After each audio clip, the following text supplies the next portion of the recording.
If you have a nice bike you don't want getting wet the whole time out in the elements, the whole time you transport it to your favorite track or trail or wherever, check out this waterproof hitch rack bike cover. Have it all set up, super easy to set up. I like that it's clear through here, so it's still taillights and stuff will still shine through. You got this high vis so people will see it at night. Got this little pouch right here.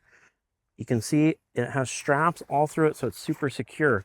It's very easy to set up. They show you how to set it up right here, and you can see it goes around your hitch like that. Super watertight. Comes with this nice bag to put it in, and it even includes replacement straps in there, which is nice. And, you know, in case these wear out, it comes with replacements, which is really nice to have. You have plenty of straps everywhere on it. You can see down to here, you can see how it goes around the bike rack to be totally secure. This very thick, nice material has a zipper in all of these, which you can undo. Teddy Bear wants to go for a bike ride, and it's holding my full-size mountain bike perfectly fine.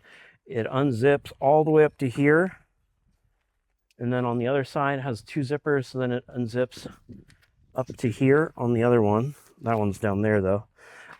So you can just easily, especially with two people, just set this right over your bike and rack, and you're off to the trails. And I hope this video helps you with your buying decision.